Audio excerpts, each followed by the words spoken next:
Good morning, everyone. How are we all doing today? Happy Friday. It's the end of the week. The audio is fine, and that is what we like to hear. How are we all doing? Welcome into twitch.tv/Ice Cream Uploads. My name is Graham Day, and yes, I have a blue hat on today, not a black one, because the black one's downstairs. There's a fun story for you. Nice. That's the end of that story. Let's move ahead. My name is Graham, and this is Bib, who is also wearing a hat. This time it's Crash. It's a mighty fine hoodie you've got on there, Bib. Yeah. Hello! I thought I'd dress up today, you know what I mean? Represent. Where can you get it, Graham? Well, if you wanted to go to our chat, type !insert coin. It will tell you about Insert Coin Clothing, which is a clothing brand that we are partnered with. We are part of the Coin Army. Myself and Bib did stream on Insert Coin's channel this week. Wednesday evening, twitch.tv/official Insert Coin. We streamed A Way Out, which is a game that we are going to continue playing in 8 weeks' time. So that's when we'll be back on their channel. Anyway, if you click, type, should I say, in the chat, as Precision has done, what a beautiful guy, it will give you a discount code. So if you go to insertcoin.com, you can use the code ICICream20 and get 20% off your orders. Nice plug to start the show. Yeah! Genuinely though, I am actually wearing an Insert Coin hoodie as well. This is my Ghost of Tsushima, should I say. You can't really see the back. I'm not gonna. Do you know what? Yeah, go on. No, you can't see it. Hand over, Graham. There we go. It was close enough. If you saw it, fine. If you didn't, well, it's on the website. Go check it out. But yeah, we aren't paid to wear these things. These are just really cool and we like them anyway, so there you go. We did get them free though, so you know, full disclosure. But how are we all doing? Welcome in. Exciting evening last night, Bib. Yes, it was very exciting considering I thought it started at 10:30 and you text me at 10:10 saying, "Are you watching the Resident Evil showcase?" And I'm like, "Fuck, no, I'm not." Rewind. Big screen. Rewind. But yeah, I thought it started at 10:30 for whatever reason. But yeah, it was amazing. I was like, I'll say live tweeting it as things are coming up and it's coming on the screen for me. I'm like tweeting it out, just getting more and more excited. I've got a lot to go through as well.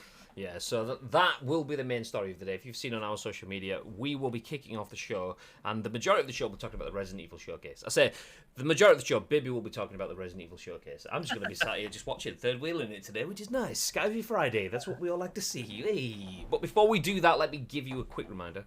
Oh. I thought someone was knocking on the door. It's not. It's fine. Give you a quick reminder. My name is Graham Day. This is Bibby, and we are Ice Cream Uploads. And this, in true ice creamy fashion, is The Scoop, your daily dose of news from the world of video games and beyond. And some may say the UK's #1 video game podcast. We are those people that say it, but it's fine. It counts. And also, quick fact, a slight little bit of tangent. Friend of the channel, at Shogun... do you know, is it Shogun Ash or is it Shogun Ash Live? I can never remember what his Twitter is. Anyway, Shogun, I will not his Twitter, his Twitches. I can never remember his Twitches, but Shogun, I was in his stream last night, dropped a sub onto his channel, and he went through our intro and pretty much ad nauseum, word for word, did the whole the UK's #1 video game podcast. We go live each and every single weekday at twitch.tv/uploads at 10 AM ish. I was like, okay, this guy pays attention. So shout ringtone. Shout out to Show for that. But let me just go over that again. We go live each and every single weekday on twitch.tv/Ice Cream Uploads at 10 AM ish. And we haven't done too bad today. It's 22:11, so it's pretty early for us. So nice. Nice. Obviously, it's a big ish. We don't do this full time. We do work in the games industry, but this is kind of a side job. So yeah, that's why we go live at 10 AM ish. Work comes first, as you guys know. Anyway, we're going to give you our thoughts and impressions over the next hour or so on the biggest, the best, and the breaking stories from the world of video games. And we want your thoughts and impressions on our thoughts and impressions in return. It's important that if you are here live on Twitch, you do drop in the chat with those thoughts and impressions, because we turn this live stream into a podcast, a video for YouTube, and an audio podcast on iTunes, Spotify, SoundCloud, and Google Play. Also, Show nailed that bit as well, by the way. He missed maybe SoundCloud off one, or no, maybe Google Play. I don't know. I can't remember which one he missed, but it was for someone that doesn't do it daily. He nailed it. He did a better job than I usually do. So GG Show. Anyway, so we do turn this into a podcast, the audio podcast and the video podcast. So if you are on Twitch, it's important that you use your voice on behalf of everyone watching and listening on demand a little bit later on.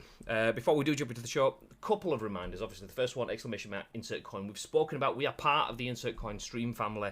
And the other one is exclamation mark, loot drop. Once again, we still haven't posted that loot drop image. Do you know what? I'm going to do it. I'm definitely going to do it. Potentially, maybe, probably not. Today. Nice. But loot drop, we do a giveaway each and every single month for our subscribers. So if you want to get involved with that, exclamation mark loot drop in the chat. We'll give you the details. And make sure you, if you are a sub, whether you've paid for it yourself or you had one gifted, if you're a sub, for the first Monday of a month, you are included in a giveaway for that. But you have to be in Discord, and you have to have linked your accounts, your Twitch and your Discord accounts, to be able to, for Discord to be able to see that and put you in the right channels. And that's that. Usa. The Jimbo Flambeau. It is. I can see it just scrolling away. The Jimbo Flambeau 75. Thank you very much for the follow. Molo 87. Hey. Oh no, that was 19 hours ago. That's nice. See, I like that. We raided Molo 87 after the PUBG stream yesterday, and he dropped a nice follow back. You're decent enough, guys. So thank you very much for the follow. You're probably not here, but thank you anyway. Jeriter VVV has followed. Good morning. Thank you very much for the follow. How do you want me to pronounce that? Because VVV might get a bit tiring. I don't know. Is that what it is? But welcome in. Let's go through the chat then. Lake was in very early. Good morning. Mike says, anyone watched Liverpool last night? Ooh. It's already stoking the fires. Precision is in. P3.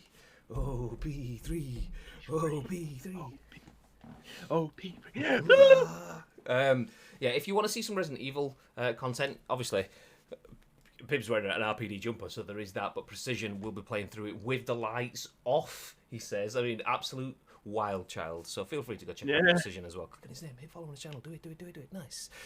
Tito's in, good morning, dude. Jenkins, hey. Vern, Precision again. Okay, we got all of the names, I think I've covered. Daddy plays hard. Does he really? Good morning, bro. Just networking while I wait. Good morning, dude. What are you waiting for? That's the question, though.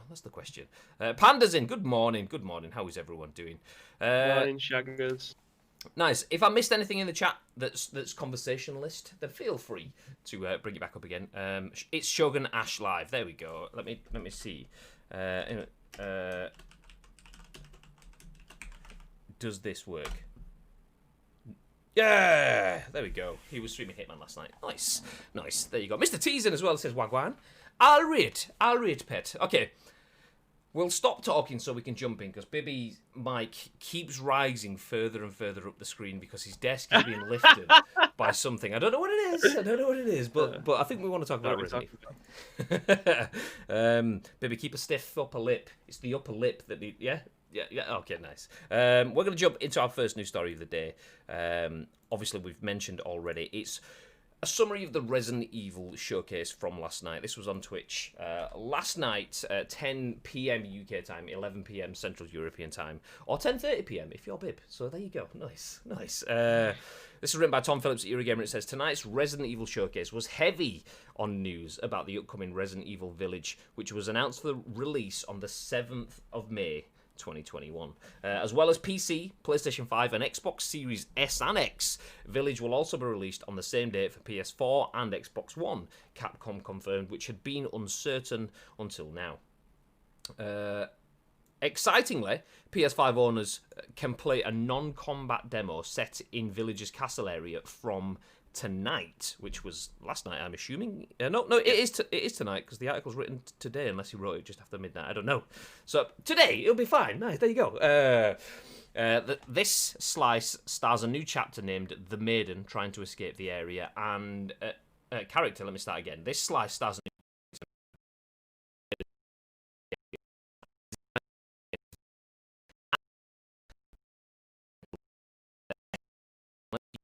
PS5. Tonight's demo is PS5 exclusive and will never release elsewhere. A different demo will be available later this spring for all platforms.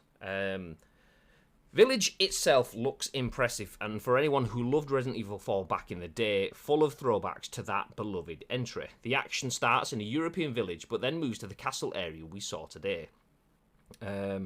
Each area sounds like it will have a memorable boss character, with the castle ruled over by the tall, vampiresque lady who got fans excited last weekend. This tall lady, that's not the reason why.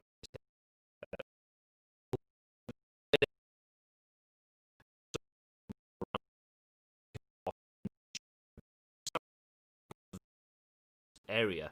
The tall lady also introduces returning Resident Evil 7 protagonist Ethan Winters to her 3 creepy daughters, who are not quite as tall, but can turn into swarms of flying insects, wasps, question mark, moths, question mark. Oh, your mic's gone. No! Okay. Hold that thought. BRB. Sorry, Bibby's going to treat us to a little bit of a guitar sesh. It's fine.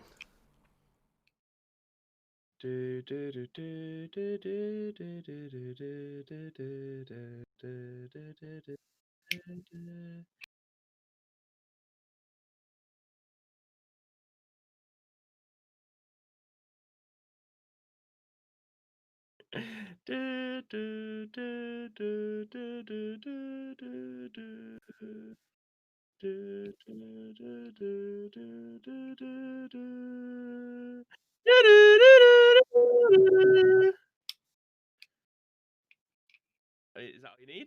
That was all I need. We're back. Does it sound good? Nice. There it is. Nice. Louder, says Pirate. Can anyone name the tune that Bibby was doing at the end? That was just a question. I'll kill the article for just a second. Oh, we have lost Bibby now, though. That's interesting. See if we can bring Bibby. It's all going wrong. There he is. Sonic. Okay, Panda got there straight away. Nice. See, I'd have gone. I said using the mouth organ. Let's just get a Sonic theme tune. I'd have gone like. Too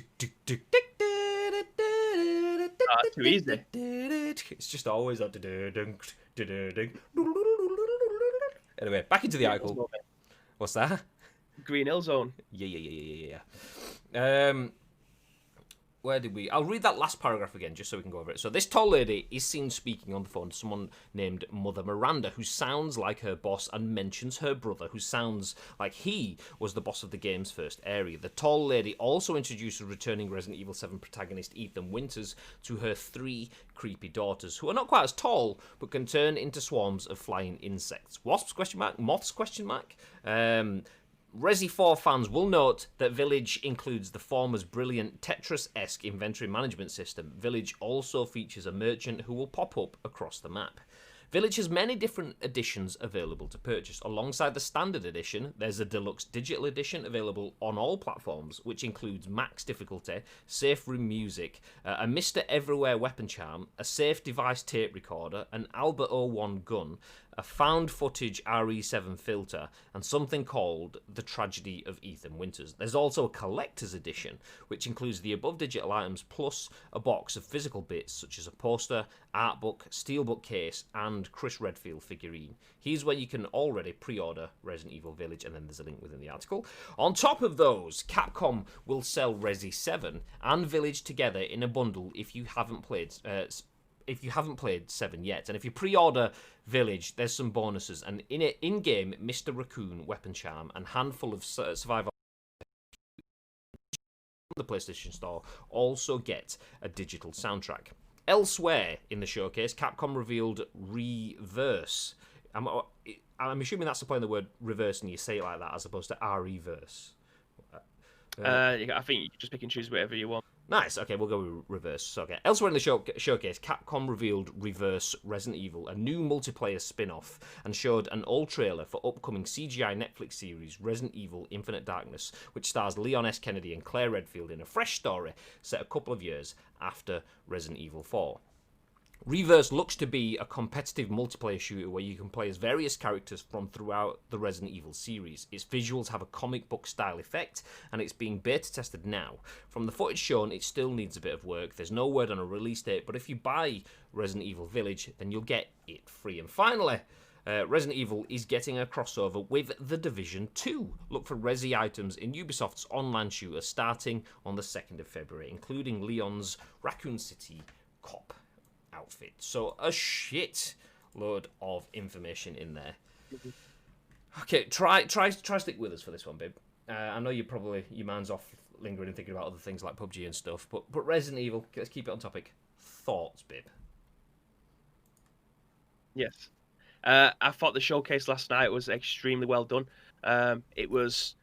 I don't think it was as long as a lot of people was expecting, including myself. I think the whole thing probably ran for about 20 minutes, which for me was probably perfect looking back in hindsight. A lot of people was probably expecting other things to be shown off, like the obviously with the CGI, a Resident Evil Infinite Darkness coming this year, as well as a live action Resident Evil film that's been, I think it's being done by Netflix again. I've been seeing pictures of the sets now concluded and have been wrapped up of the filming, and I've seen what the Raccoon City Police Department and that looks like. So I'm surprised they didn't mention anything about that. But in terms of the showcase, I don't understand why a lot more ad- companies, video games, publishers do anything like that. It does baffle me a little bit because literally everything that we probably needed was in that. I do think that a lot of people was probably waiting for some remake news of whatever Resident Evil game could potentially be next on the remake list. Um, I've seen a lot of people kicking off that Resident Evil 4 wasn't mentioned at all. But I mean, with what this game looks like, that being Resident Evil Village, I seen one comment from someone saying that this Resident Evil Village is going to be a beta for the new Resident Evil 4 remake game, which made me piss myself because there's so many different similarities in this game that it does feel like it could potentially be a beta of what Resident Evil 4 remake is going to be. The Merchant is probably one of the biggest disappointments that I'm going to take from this. I didn't rate it in Resident Evil 4. I think it's taking you out of what the whole survival horror element I is. You need don't. to jump in and stop you for a second then, because I saw you mention that last night. The Merchant, I have no idea what that is. Tell me a little bit more about the Merchant. So the Merchant in Resident Evil 4, there'd be points during the game where you'd get a bloke in a big overcoat, scarf around his face. He'd open up one panel of his coat and go, "What are you buying?" Easy, And then Tiger. you yeah, and you'd be able to buy and sell things. So if you had jewels that you'd find around the game, you could exchange them to him. I, He'd I give I need to stop you again. When he opens his coat, what does he say? you, "What are you buying? Okay, carry on. What are you selling?" And you'd exchange whatever you've got, jewels or whatever it may be, to him. He would then give you coins, and you could buy stuff from him. I don't know how he managed to keep rocket launchers in the side in the panel of his coat, but he managed to do it anyway. That kind of element has come back into this game. A big, what looks like a gypsy carriage, and then a big fat guy rolls out, and then he basically does the same thing. Like, what do you want to buy? What, are you selling anything?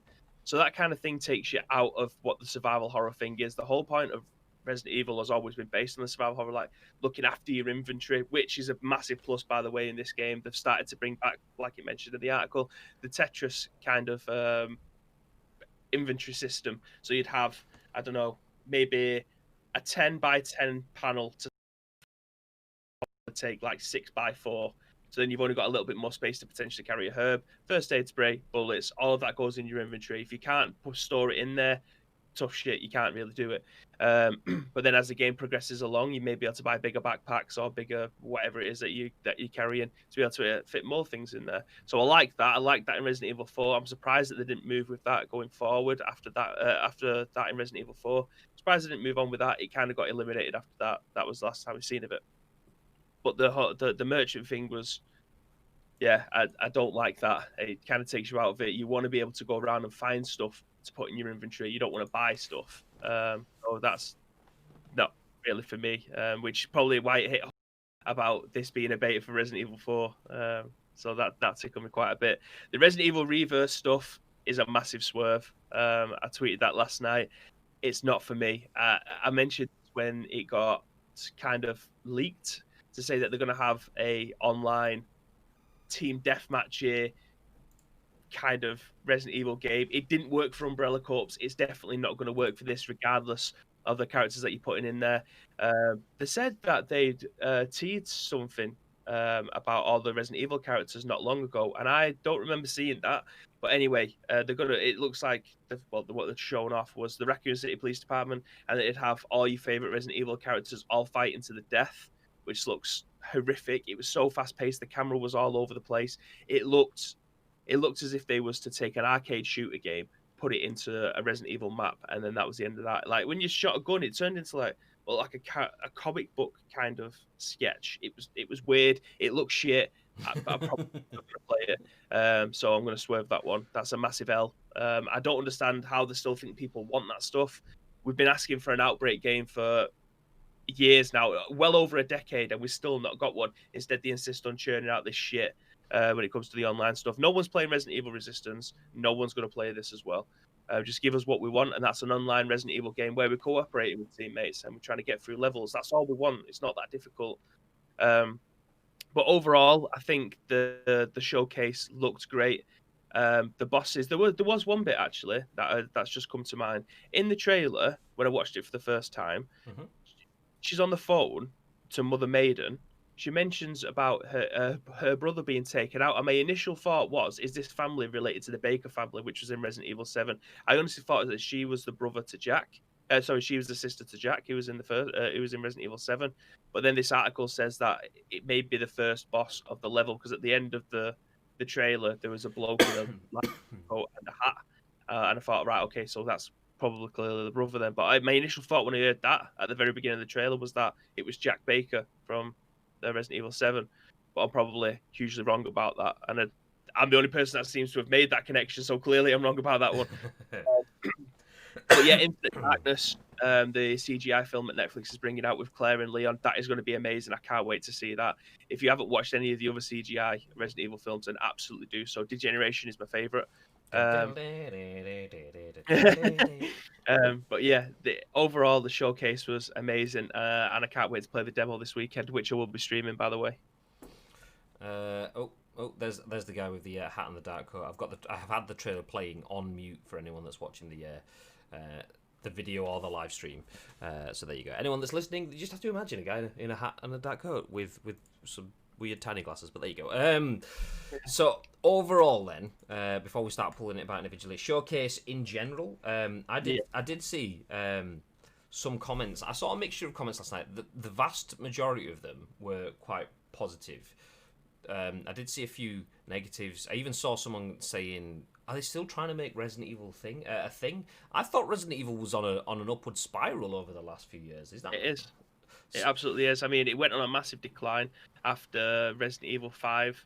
I know that Resident Evil 5 was an okay-ish game if you was playing it with someone, but if you're playing with the AI, it just ruined it. The story was going a bit wild, and then it absolutely plummeted. I mean, no one will ever change my mind, but Resident Evil 6 was just a poor game. It was just far too actiony. The quick button, what do they call it, quick time events was just all the way throughout the game. It wasn't a survival horror game. It was an action game. I don't know why it kind of ended up like that, but we ended up getting Resident Evil Resistance. Revelations. Sorry, we ended up getting Revelations 1 and 2, which I thought was fantastic games. That kind of, for me, the trajectory started to go back up again. And then we got Resident Evil 7, which brought everything back. Resident Evil 7 is probably, it is my third favorite Resident Evil game at this point. And this follows that arc, so that's pretty decent. Nice. Okay, then. Yeah. So, Resident Evil reverse. Is shit, apparently, or looks shit. I mean, something from the way that you described it kind of, I think you used the phrases, I'm going to swerve it, it looks shit, it's not for me, no chance, that sort of stuff. So something gives me the idea that you're probably not going to like that. Okay, we had that, and then what was the last one? Revelations? Was that like the mini side game? If we get in Revelations and Reverse, why... Revelations were completely different. Resistance, is that what it is? That was that was like the multiplayer aspect of Resident Evil 3 that came out. Yeah. So we've got Resistance that was kind of like a side game multiplayer that was okay, but not really great long term. And then we've got Reverse coming. Everything begins with a re. This is so confusing. Resistance, Reverse, Revelations. Oh my god. So why are we not getting Outbreak then? What are your thoughts on that? If people want Outbreak and people want a side game, why are they not giving us the side game that we want? Genuinely, I have no idea. I think having an Outbreak-esque game would be a license to print money at this point, and it doesn't. I genuinely have no idea. I don't know whether or not it's just not in their roadmap, because I've got a feeling that I mean, Aston will probably agree with me on this one. The next should be making, rather than a remake of 4, should be a remake of Code Veronica. That should be the next one on the list. But Resident Evil 4 is a license to print money. That game got printed, has been ported to every city. It's very much like Skyrim at this point. There isn't a system that Resident Evil 4 hasn't been ported to. It was on the mobile phone at one point, way back when the iPod Touch was a thing. You'd be able to play games on that. But Resident Evil 4's been on everything, so they know that if they was to bring a Resident Evil 4 game out and they remaster it, it would probably make more money than they could ever imagine, and it would be the best-selling Resident Evil game of all time. I don't have to. There isn't a doubt about that. But yeah, the Outbreak stuff, it genuinely baffles me that we haven't had one since Outbreak 2. It's such a unique game, and it didn't really focus on the main storyline of Resident Evil, which I think is why we haven't seen it. We have seen elements of the game over the years, but in terms of actually playing the game, I mean, people are still modding the PC version of the game so that they can play with each other. There's still a massive community out there that's still playing Resident Evil Outbreak. It's just we haven't got an official Capcom version of the game, which is unfortunate. I do think it'd do really well if they're still trying to push this. You can play Resident Evil online with your friends, and it'll be in a very small team game. The Umbrella Corps didn't do well. Resistance didn't do well. As far as I'm aware, from the outside looking in, being part of the Resident Evil community, their numbers may say something different. It may be massive on the other side of the world, but on this side of the world, for me, it doesn't seem like it's doing that well. But yeah, it's one of those things. We'll see how it goes. The trailer for that Resident Evil Reverse looked horrendous. If that's the best that the game's going to look, and that's the hype trailer that they want people to get on board with, it's not for me. And I think the community echoes that as well. Okay, 7th of May. Is that further, closer, or about where you'd have expected the game to release? I think that's actually closer. There was.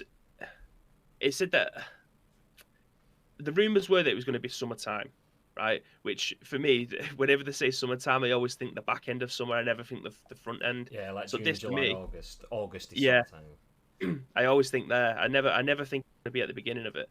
So this for me, it feels like I'm just going to click and it's May the 7th. I'm really happy with that. Nice. Let's jump back through the chat then, because it has scrolled. You guys using your opportunity to give your thoughts and impressions. If Poundland Wally does come back, feel free to let me know. Annoyingly, yesterday I had a Streamlabs update. Today I had a Streamlabs update, and with every update, there's just that little bit of crushing hope that makes you think, "Oh, that's them fixing it," but clearly not.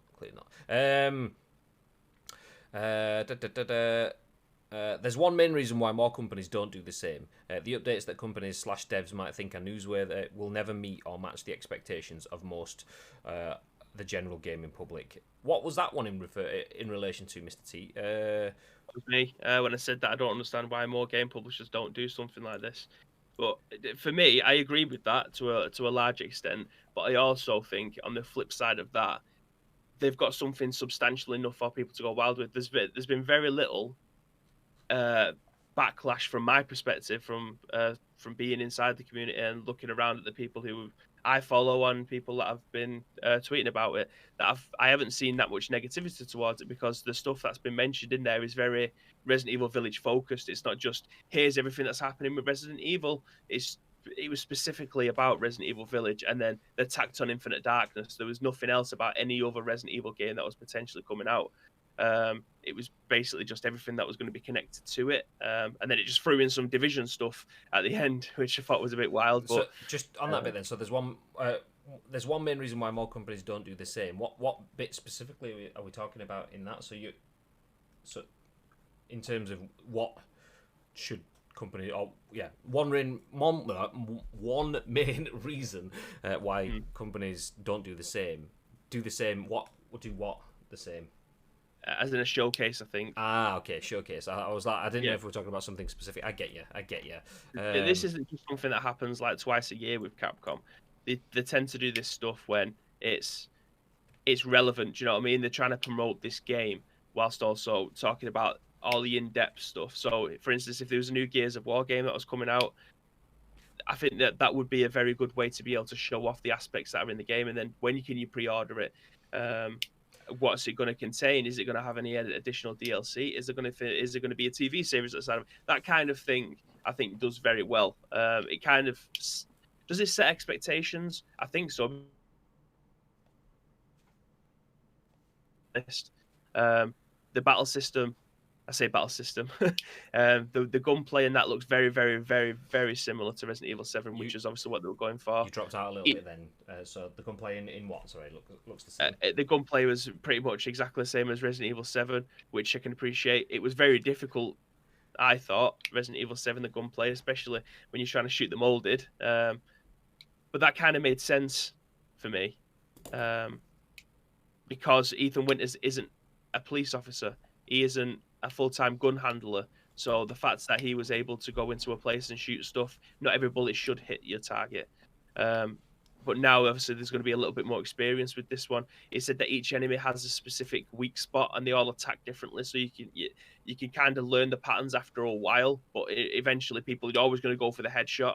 But that might not work on particular enemies. It might be like you have to shoot them on the legs so they fall on the floor, and then you have to stab them. Remember that one, Graham? Yeah, I do now. Yeah, after I finished with no ammo. Yeah, I remember. Okay, carry on jumping back through the chat then. Talking about the merchant, Precision says it's kind of like a safe point as well. Having it around means you know you're safe and can't be hit. I mean, don't talk to me about safe points, because I spent about 3 nights just sat in a safe point because Mr. X would just not piss off. And like pretty much everything I was reading, it's like, oh, you just wait in a minute and he'll bugger off. It's like, nice. Okay, I'm sitting in this room, just a big, like one of those roadie cases next to me that I can put some herbs in and take some out. I'm fine. I'll give him a couple of minutes. Yeah, okay, he's gone. Boom, walk out the door. I was like, he's back already! So yeah, give me a portable save point. So the merchant sounds good to me. I'll take one of those. Mr. X can fuck off. Get out of here. Asim says, that said, it was a good showcase. Pump for Village, like the supernatural aspect. Just got to look at the ones PlayStation did or used to forgot what they were called. People expected new AAA games and PS5 news every single time, even though they set expectations before. Yeah, that's it. You will always get whoppers in the chat, but I think you kind of have to ignore those people to some extent. Yeah, because they will always be there. The people that don't care, that just follow PlayStation on Twitch kind of thing, or on YouTube or wherever they're putting the content out, that just get the notification and jump in expecting something big and new all the time and have no real world knowledge, or aren't fans and are part of the industry.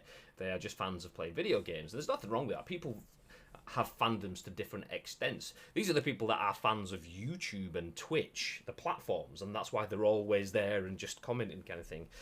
I think we have to kind of just ignore that to an extent. I do like the fact that we do get these showcases, and I think this, like Mr. T says, not everyone has this amount of content or can deliver this or have content that they believe is big enough. Like there was a lot of analysis last year in the summer in terms of Sony's big showcases were massive. They got more views on their own content, and Xbox and the Game Awards and Gamescom got more views on their online content than they would have done if they had real-world physical events, which was wonderful. But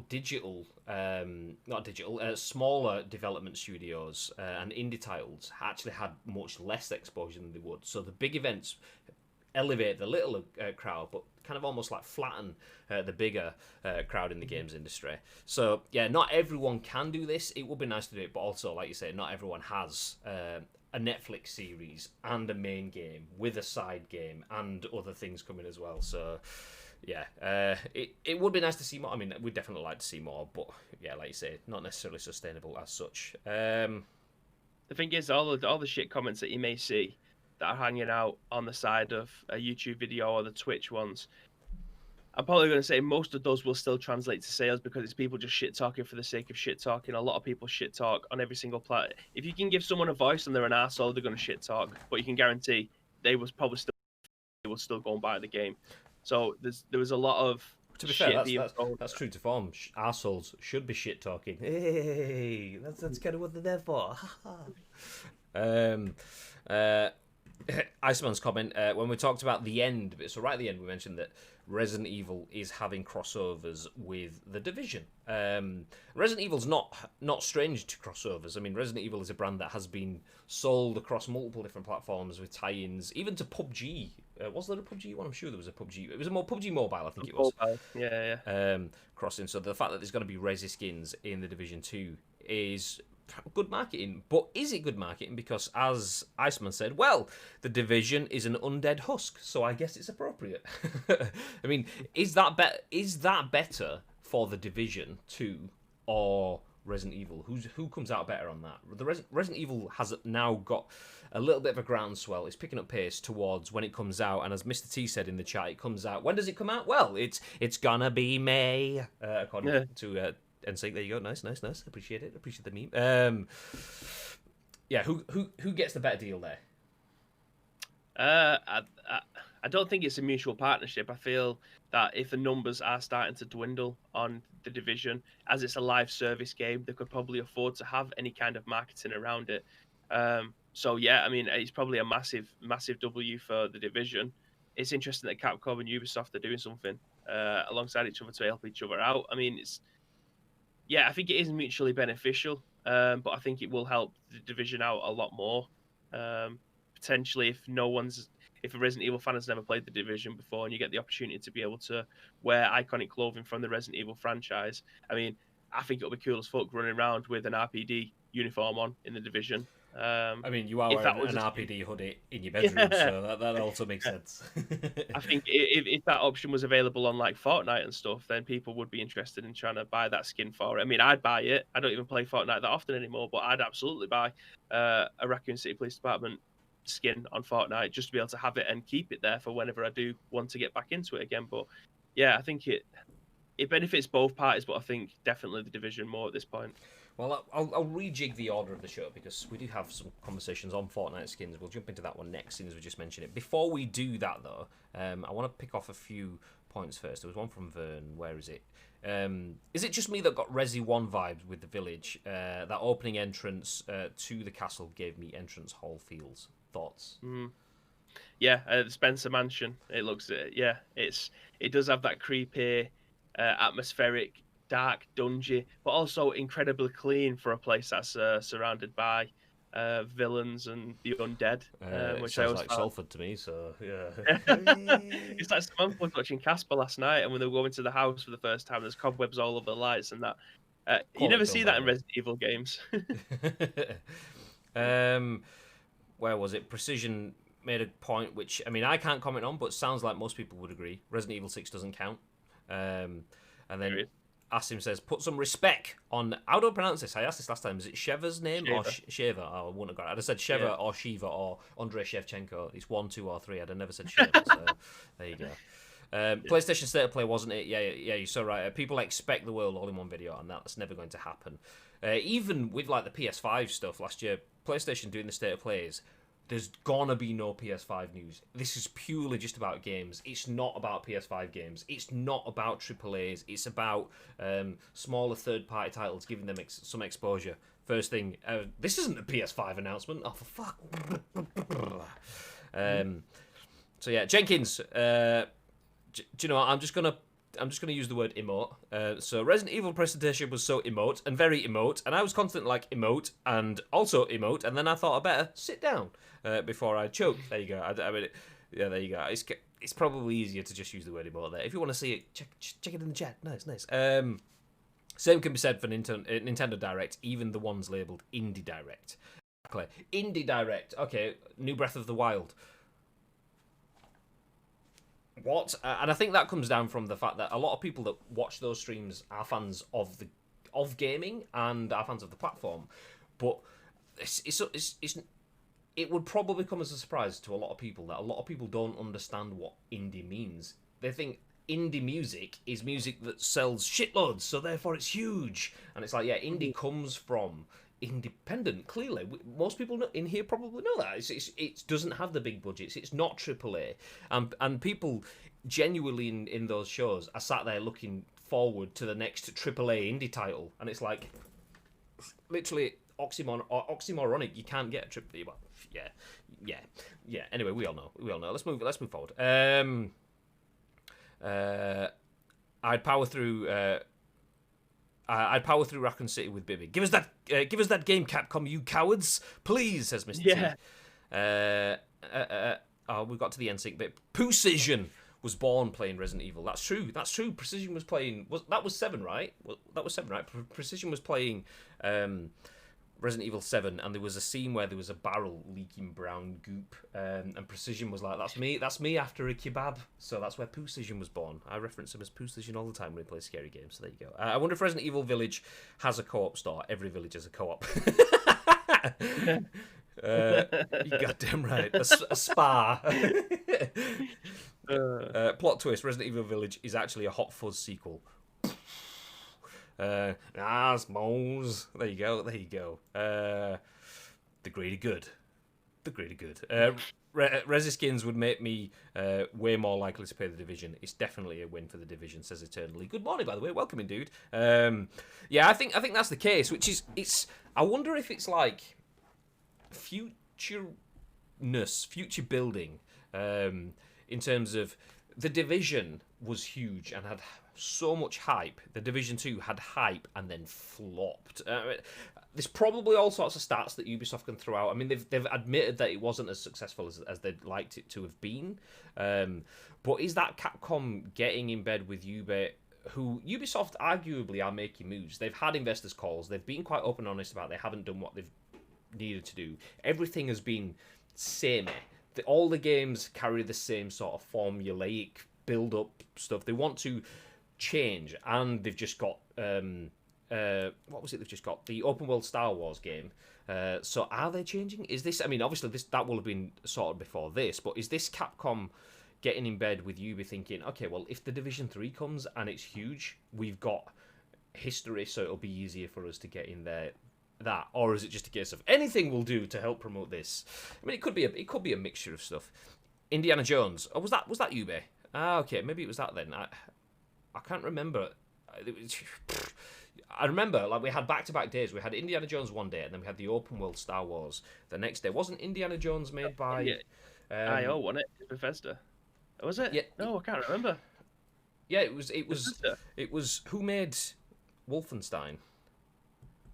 Yeah, Indiana Jones was Bethesda. That's the one. Yeah, it was. Yeah. It's because they were back-to-back. They came like back-to-back days. We got the Indiana Jones, which was Bethesda, and then the day after, it was Ubisoft's announcement, but without any footage of the open world Star Wars game. Machine Games, that's the one. Machine Games, not id. Id is different studio, but still Bethesda-ish. Anyway, let's move ahead. So we did mention in-game skins and crossovers and tie-overs. Obviously, Resident Evil will have Raccoon City PD skins and potentially others in the Division 2, which might give a little bit of a new breath of life into the Division 2. But Fortnite is a game that has all of the skins and all of the breaths of life. They have been successful. Tito said that as a live service game. I haven't learnt my lesson. Name me a good live service game. Final Fantasy XIV, Elder Scrolls Online, and World of Warcraft. There's three massive ones for you. PUBG. Although it's slightly different. But yeah. I'd say that's more. I mean, it is live service, but continued service kind of thing. Anyway, pin in from one story about skins into another. What are your thoughts on this? So Joseph Knoop at PC Gamer says the Terminator and damn you, baby, stop proving me wrong, says Tina. The Terminator and Sarah Connor are in Fortnite right now. Fun for the whole family. So Fortnite Season 5 continues to roll on with a ludicrous list of tie-in skins from various Hollywood and gaming universes. Previously, we saw Arnold Schwarzenegger's alien nemesis, the Predator, arrive, and now Arnie himself, or at least his exoskeleton, is joining the fray. Yup, you can now buy a Terminator skin in the Fortnite shop. The original T-800 skin features all the iconic traits you'd expect from the original Infiltrator unit: red glowing eyes, a menacing skull, and that hulking frame of steel and wires from the original blockbuster thriller. Subtle. Unfortunately, it looks like we're not going to get any sort of outfit that makes the Terminator look like Schwarzenegger himself. The T-800 is joined by a Sarah Connor skin, which does a commendable job of recreating actress Linda Hamilton's bangs and chiseled jaw. She's also got an alternate outfit that wraps her up in a combat vest, sunglasses, and a discreet cap. You can grab either both skins in a bundle, which includes all the extra cosmetics for 2,800 V-Bucks, or you can grab Sarah Connor for 1,800 V-Bucks and the Terminator for 1,500 V-Bucks. The extra cosmetics are somewhat hit and miss. I love the T-800 endoskeleton arm back bling, which twitches a whole bunch. The HK Skynet uplink back bling isn't terribly notable though. It's just an awkward metal backpack with with rocket shells and glowing lights. Sarah Connor's combat knife is available as a harvesting tool, and the Techno Grip Axe is similarly there we go, glowing pickaxe with a little bit of Terminator flair to it. Arguably, the best cosmetic to come out of the whole thing is the Cyberdyne salute emote, which makes your character give a thumbs up while their hand literally burns with a fire. References. We'll leave it there. We get the idea. We don't need to go into any more details. Terminator skins in Fortnite. Thoughts, Bib? Yeah, it's a bit shit that we haven't managed to get an Arnie one, considering that he was in Mortal Kombat. I think that probably would have sold a few more skins, but obviously it's just down to licensing stuff. But it's interesting that they managed to get the Linda Hamilton, Sarah Connor, straight off the bat. And then we've just got the T800. Yeah, I mean this is still massive. What was the premise of it? Was it mercenaries? I'm trying to think of the word. Bounty hunters. Bounty hunters, that's the word. Yeah, that's the phrase. It was bounty hunters, and again, the Terminator characters and also Predator all fits this bill. It's interesting to see where we go from here now. Are we going to get an Arnie one on his own, Terminator later down the road? I'm not too sure. But it would be a massive signing if they could try and get his likeness into the game. It's surprising that they haven't managed to do that if they're already bringing out a Sarah Connor one. But yeah, that would be amazing. But yeah, it's just what can't Fortnite? There's literally nothing that at this moment in time that Fortnite can't do. Well, yeah, get Arnie as a skin, but there's a couple of things like that are kind of conflicting in me. The first one is who's playing Fortnite, and I don't mean that as a dead game. Nobody who's playing it anymore. Because I play PUBG. There you go. Who's playing Fortnite? Is it the whole family, or is it the kids that are playing it? And if it is kids, are they going to be bothered about the original T800 / Sarah Connor? I mean, the same thing could be said about Predator. Are they going to be bothered about Predator? Will they really know that these films, even if there's new films, the kids shouldn't be seeing them, kind of thing? So I'm thinking, okay, this isn't just targeted at kids, but are they targeting adults well enough with it? Are they advertising in the right places? Because I mean, I have seen this. I did see this rumbling yesterday, but I saw this rumbling from outspills of people taking the piss out of Fortnite kids, and I use that phrase as a negative. I don't mean it in that sort of way, but like there was someone sharing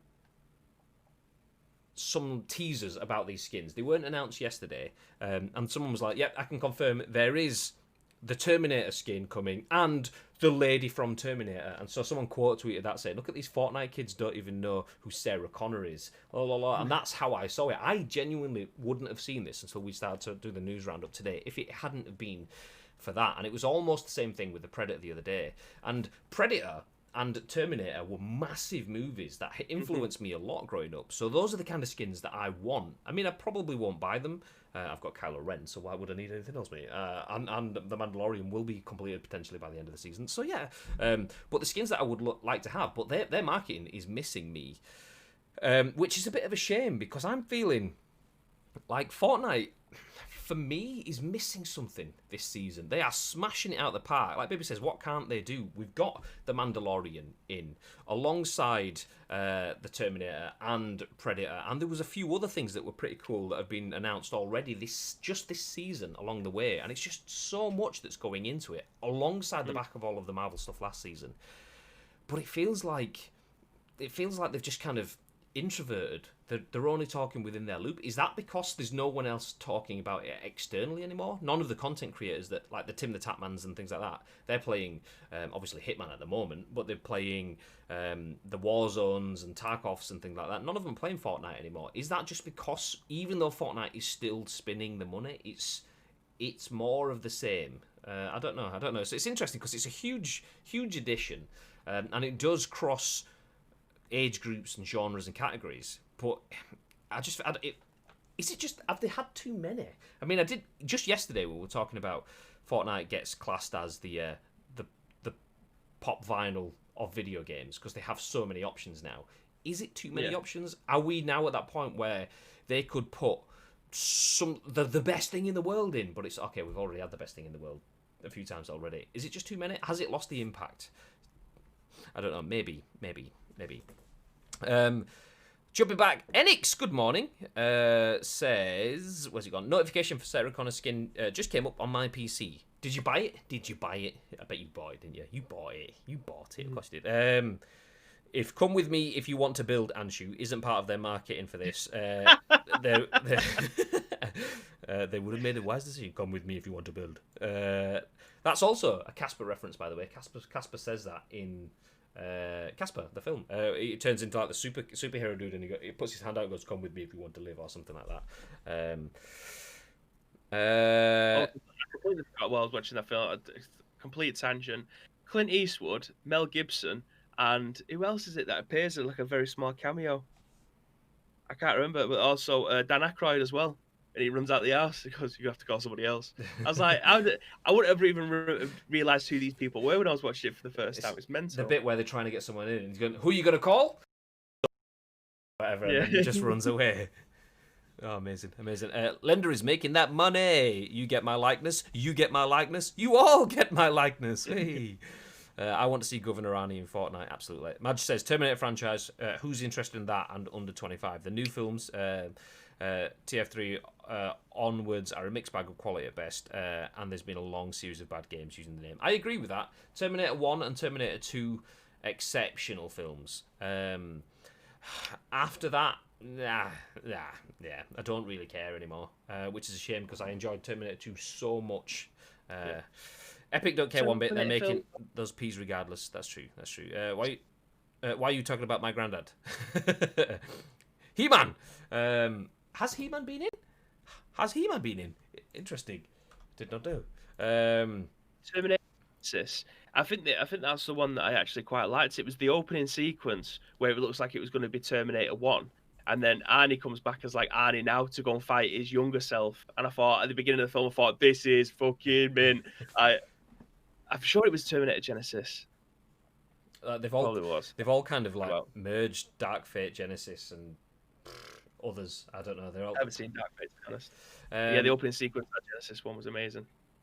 I can't, like I say, I can't remember. I'm gonna have to go Terminator Genesis. Is that the one? Oh, yeah, I've forgotten it. I can't really remember it.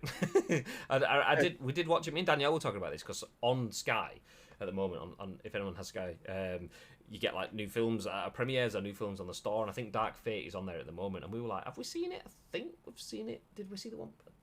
Can't remember. So there you go. Anyway, let's move ahead. We are running out of time now, so. The Terminator and Sarah Connor are in Fortnite if you are interested in playing Fortnite or you want some new skins to mix it. Sarah Connor. Sarah Connor. Yes. Scream 2 reference there, by the way. That's the movie guy. When they're talking about are sequels superior by definition than they're prequels. But anyway, jumping to the next article. Andy Robinson at VGC says Apple is reportedly planning to launch its own pricey VR headset in 2022. iPhone firm's standalone device will be far more expensive than Oculus, report claims. Just want to stop for a second. Shock horror! Apple hardware is expensive. So Apple is reportedly planning to release its own high-end VR headset as soon as next year, according to a new Bloomberg report. According to the report, which cites sources with knowledge of Apple's plans, the iPhone firm's headset is codenamed N301 and is currently in late prototype stage. The device is described as a pricey niche precursor to a more ambitious augmented reality glasses product that Apple is said to be planning to launch in the coming years. Bloomberg sources indicate that Apple's standalone VR headset will be far more expensive than rival products from Facebook's Oculus and HTC, which cost between $300 and $900. The headset is designed to work as a standalone device, it's claimed, with external cameras and some AR features such as hand tracking.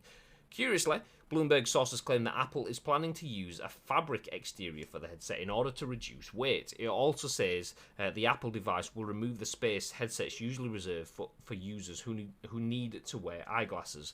Wow, that's a full-on American word there. Eyeglasses, not just glasses, but eyeglasses. It also says that the Apple device will remove the space headsets usually reserved for users who need to wear eyeglasses, bringing it closer to the face and helping reduce size. Those with limited eyesight could be able to use custom prescription lenses, it's claimed. What? You have to buy custom... Okay, never mind.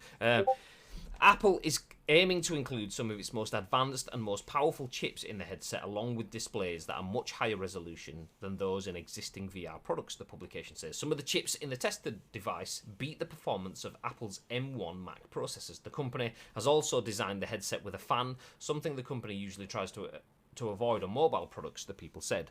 Bloomberg states that Apple expects limited, but will use it to build a foundation for its eventual AR glasses, which are planned to release in several years. VR means a niche for gaming. However, the market enjoyed a boost in 2020 with around 6.4 million headsets reportedly sold in 2020, half of which were standalone devices such as the Oculus Quest. George Giashvili, senior analyst at Omdia, said he expects the VR market to double by 2025 due to the commitment of large corporations.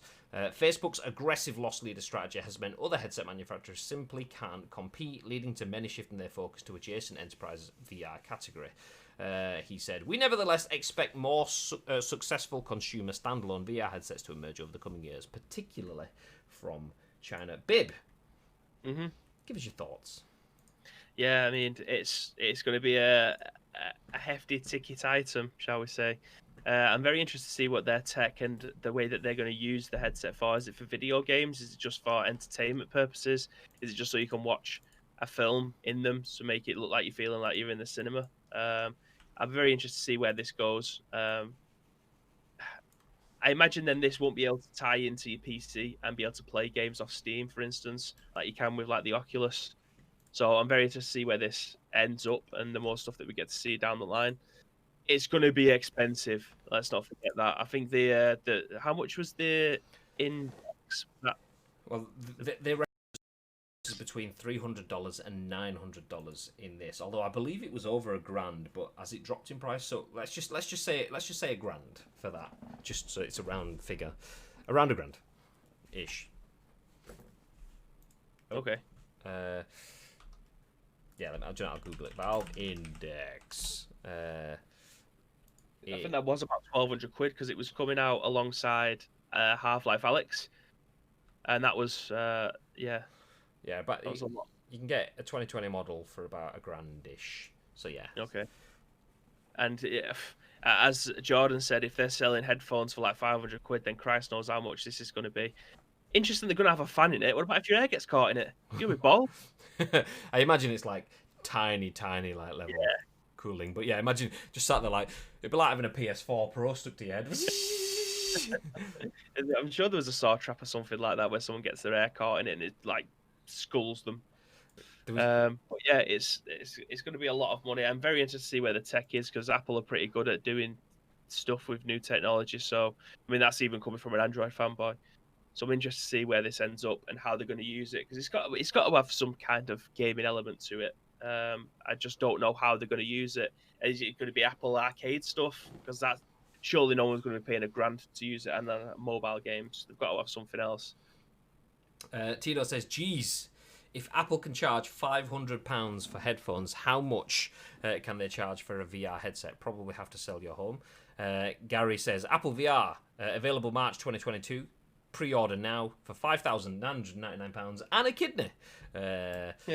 Jordan says Apple's new M1 chip is an absolute beast. So if it has an M1 chip, or if it has better than an M1 chip, then it could do wondrous things. But yeah, my consideration is pricing is the main thing. For a lot of people, that is the reason why VR isn't anything. It's not even an option. It's not an alternative. It's an expensive niche project. It's like people that put money into developing cosplays and things like that. I'm not criticizing that at all, by the way. But if you want to make your own cosplays on the side, it requires a lot of time invested in terms of education. How do you use the tools and the materials? Do you want something made in foam or leather, or do you want to use plastics or peppercorn or however? You have to have an investment of not just time but money as well. And people see VR as that. It's an expensive investment, be that time or money or physical space, and it puts a lot of people off. And Apple outright coming down saying it's going to be more pricey than $900 off the bat. I know that's a very Apple thing to say, but just Sounds expensive as well, though, don't you?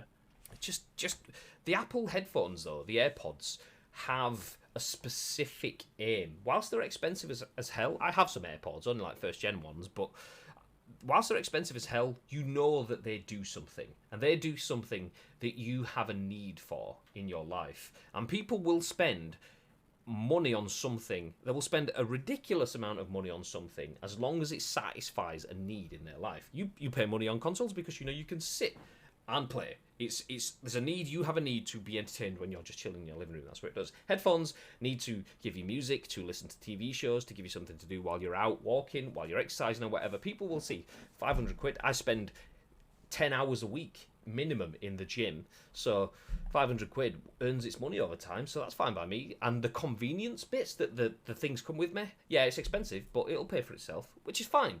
But when you said someone £1,000 for something that you don't do at all, that's like, oh, okay. I'm not so sure about more than £1,000 for something that you don't do at all. But trust us, you're gonna do it. You will want to do all the VR stuff, which probably VR. I still believe VR will find a way through, and it will become something that we use purely because I want to live in Ready Player One, but also because of logic too. But yeah, Apple, I'm not sure. I mean, even if the M1 chips are incredible, and it has all of this stuff, and it is made out of fabric, so it's light and it's accessible, and I can't see Apple being the one that break the market with something. iPhone made a very good point as well. What's that one? About you mentioned in the article that you can have a prescription in it. How much is that going to cost? Exactly. Some people have like extremely expensive prescriptions. We all know someone that's got. They're going to an optician's. They go, your lenses are these special ones that we have to order in specifically, and it costs even more. So suddenly you're buying your 1,300. 500, whatever. Let's call it 1,500. Just put a number in there that we can keep referencing. 1,500 quid for the headset. Then you have what? You've got to go to Specsavers and get 200 quid lenses to put in the headset. What if your prescription changes? You have to spend another 200 quid. Is there a new headset coming out every year like every other Apple product pretty much? Yeah, Apple. I don't want Apple in this race. If it's VR for gaming, then I don't want them. And if it's VR for life, then okay, some people will buy a new TV every year. Then fair enough, and it's an exchange of that. But I don't have a gap for that. Are we the target market for this though? Because I don't think that we are. Nah. I mean, I have an Apple iPhone, I have Apple TV, I have Apple AirPods, and have an Apple iPad.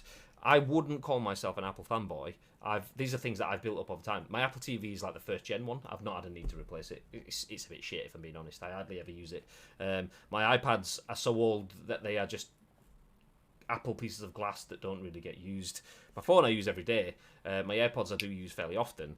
But yeah, I'm not the person that needs to go out and get the latest, newest Apple product. So yeah, probably not. I'm probably not the target market. My God, words today. God damn it.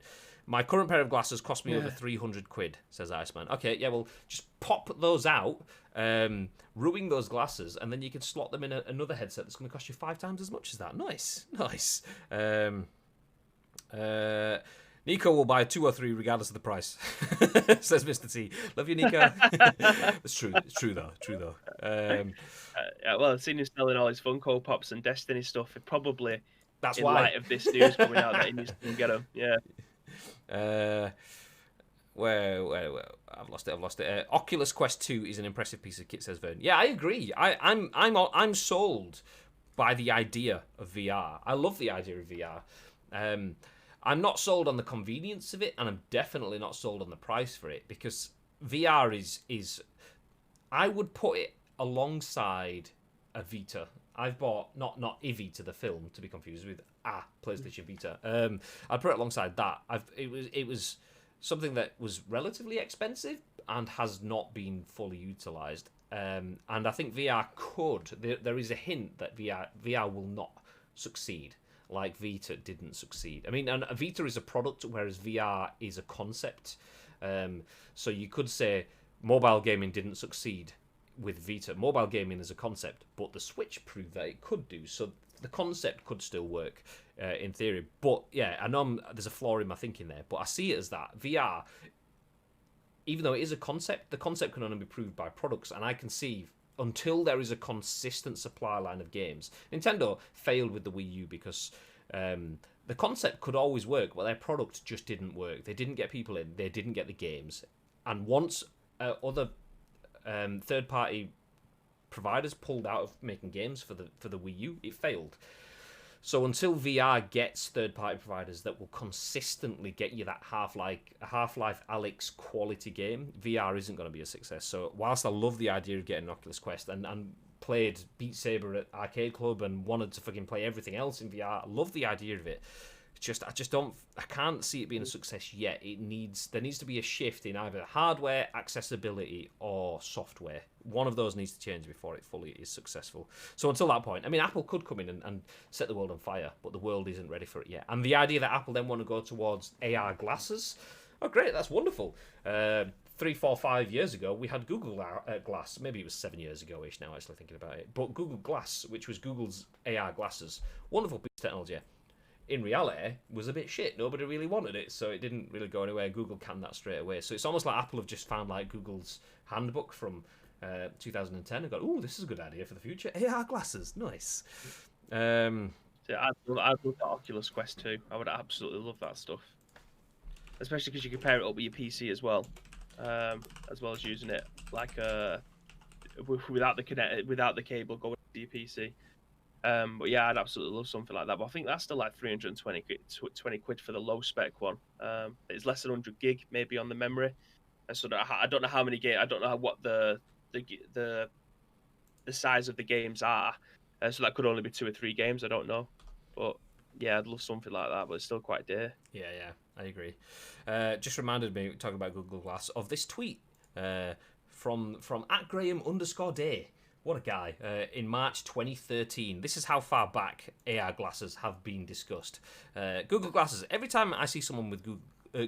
Oh my god, I can't speak today. Every time I see someone with Google Glasses, I'm going to go up to them and scream, Google Glasses, image search, diarrhea, safe search, off, open first 50 results in new tabs, and then we'll run off into the night. Yeah. People were memeing Google Glasses 7 years ago, 8 years ago now even, and they didn't make a success. That's because the industry wasn't ready, and Apple talking about it, maybe they're talking about it to try and prep the industry, but it's definitely not ready for it. Definitely not ready for a $1,500-ish dollar VR headset anyway. I like the idea that VR is getting the column inches, but it also needs the dev inches too before we get anywhere. Jumping back through where did we get to? The M1 chips are ridiculous. I have one of the new MacBooks, and that thing is insane. Exactly. I have the new MacBook Air, and the M1 is a monster. Just need the 16 gig version. It runs absolutely better than my 2020 i7 MacBook Pro. Apple VR Bud. Just ask a friend for a use of theirs. Exactly. That's it. A friend for me. Only time I had a blast in the Oculus was with the family at Christmas. Not sure a dabble with Pornhub would have been appropriate with a fam in the room. Wow. Mummy, what's Uncle Vern doing? Did you ever see that video of that guy? Did you ever see the video of that guy in the front room on VR and his missus comes down, he's just like slapping the air? No. That's amazing. I think I'll send it, yeah. There's like, he's not got his knob out or anything like that. He's just slapping the air because obviously he's watching something on the headset. Like, what the fuck are you doing? Nothing. Yeah, crazy good. The efficiency and optimization is insane. I've not charged it for 4 days because of it. Went 2 days of having Netflix constantly playing and got down to 2%. Oh, okay, we're still talking chips and stuff. But do the Apple prescription lenses come with Apple stickers? Well, that's the thing. That's the thing. Don't think my dad will get involved. His specs cost 900 varifocals or something. That's it. Yeah, like varifocals, and you get like certain people's eye lenses are like the special shape, which means that they require different lenses that have to be customly stuff. So if you're getting that put into it, nah, don't think so. Even the Oculus Go is a decent VR headset for casual stuff. It's great value for those that don't want to spend a shit ton of cash. Tito says, for me, I'm not interested in VR units until it's made more practical. I don't want to look like I'm a Borg while gaming. One of us. I want hand gestures to be detected like Kinect and simple glasses, not a massive headset. I mean, yeah, I agree. I mean, I bought Kinect purely for that sort of like VR crossover. I mean, was Kinect VR? Is that what it was? Is that what Kinect was classed? I don't know. Whatever it was, I like the idea of being able to use your body for certain things. But I also like the mechanical nature of using things like the PS Move controllers or the Quest's hand controllers and stuff like that. That does link you into the game with much more dexterity than something like that could. Although, is that the Valve Index, the one that basically has like, I don't know if it's a glove or if it's a camera that kind of like looks at how your hand goes and stuff. Love that stuff. Yeah, it was for like Half-Life Alex won it, so like you could like when you pulled the trigger up with like this finger, it would fire the gun, and you can like only hold the gun with two fingers if you really wanted, and your little pinky would still be off the gun. Yeah, so if you're super posh, like drinking a brew, like fire the gun, pew pew pew pew. Nice. Okay, we'll put a pin in that final news story then, so we can get towards the end of the show. We know you guys have all got things to do, which includes coming back for more content this afternoon, by the way. Tom Ivan at BGC says, Sony's delayed PS5 game Destruction All-Stars shows off its heroes ahead of PS Plus release. Originally planned a console launch title, All-Stars will be available in February. Sony has released a new trailer for delayed first-party game Destruction All-Stars. I'm going to hit play on that whilst I'm reading the article. Originally planned as a full-price PS5 launch title, the vehicle-based combat game will be released through PlayStation Plus for 2 months at no additional cost to subscribers beginning in February 2020. Destruction All-Stars is developed by Lucid Games, which previously worked on titles including Need for Speed Payback and Geometry Wars 3 Dimensions. It features a roster of 16 heroes competing to be crowned the Global Destruction Federation champion, each with their own signature vehicle and special abilities. Scrolling down. Utilize each All-Stars abilities to tailor your tactics and playstyle. Exploit their agility, speed, or strength to wreck and evade rivals with powerful skills and parkour. Switch between vehicles or leap onto speeding cars in heart-stopping takeover attempts, reads a description of the game on PlayStation's website. The title features a storied single-player series specifically tailored to a number of playable Destruction All-Stars and also supports 16-player online matches. January's PlayStation Plus games are Man-Eater for PS5 and Rise of the Tomb Raider and Greedfall for PS4. Who would be interested in playing this for free next month? Who has a PS5 that would be interested in playing this next month? What are your thoughts? Do you have a PS5 and you're just fed up? Actually, I'll put that back on because the trailer's still going. And you're fed up of not having any PS5 specific games, and would that be enough inspiration to get you playing this next month? What are your thoughts?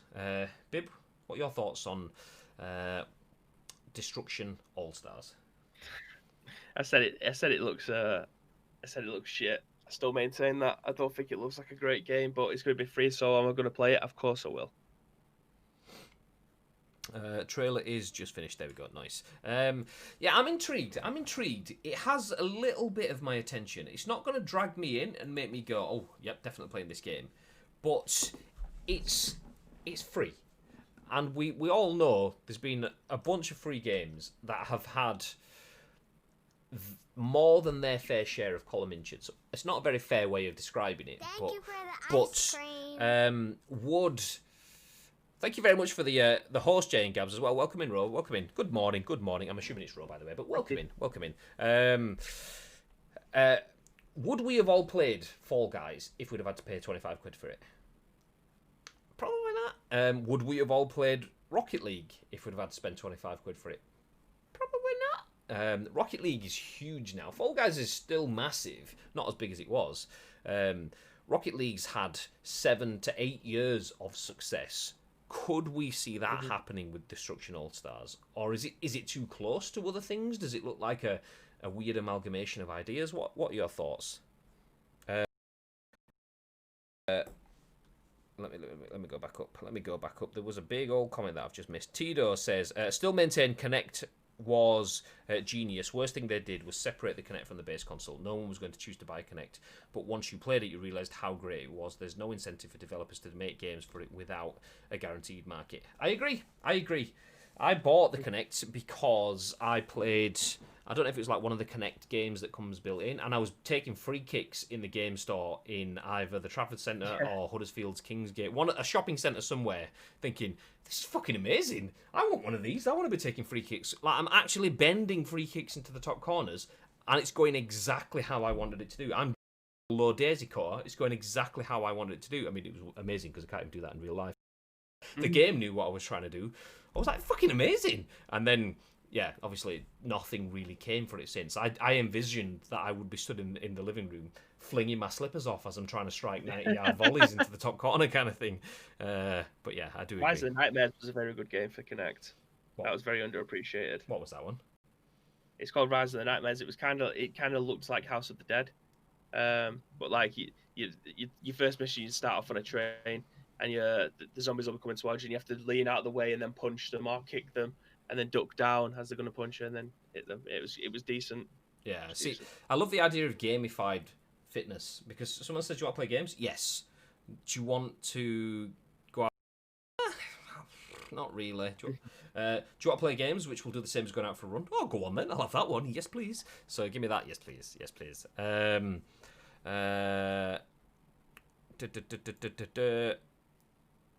Where do we go? Graham bought Kinect for Star Wars dance game. Don't lie. No. I'm waiting for a VR headset that looks like the helmet from Nightmare for playing a Skyrim type RPG.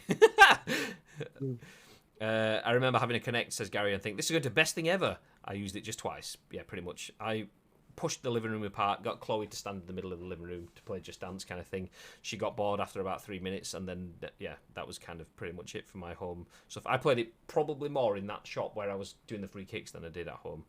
I used the Vorta. What was the Vorta? What's the Vorta? I don't know what the Vorta is.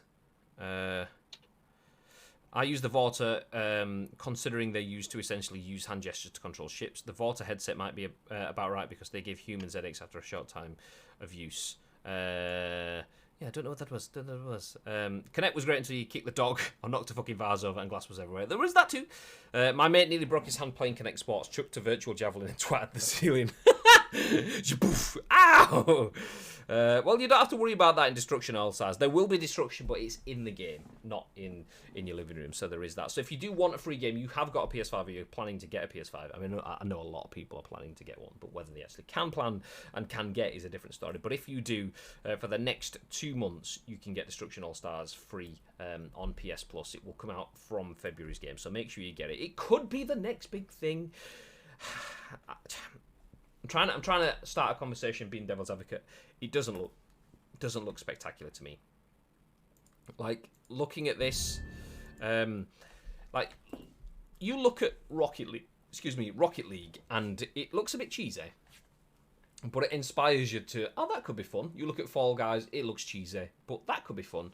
Look at Destruction All Stars, and it looks like, yeah, maybe it could be fun. But I think the cheesiness is just too intense. Like this bit where the characters are running and jumping off looks like something that you would see on... I'm saying this bit and you can't even see it. Looks like something that you would see on CITV. Like, it looks like a naff 4 o'clock poorly animated TV series kind of thing. Get rid of that stuff and focus more on the game mechanics and bits like that and what it could do. Then maybe... I feel, for me... they've missed the trick in terms of they're showing you all these characters. Box Top is a guy with a box on his head. Great, nice. But why? What is the aim? What is the story? What are you trying to do? The characters look decent in terms of the mix of them, but what what is it? Rocket League is simple. Knock the ball into the goal, and then they changed it to knock the basketball into the net or knock the ice hockey puck into the goal.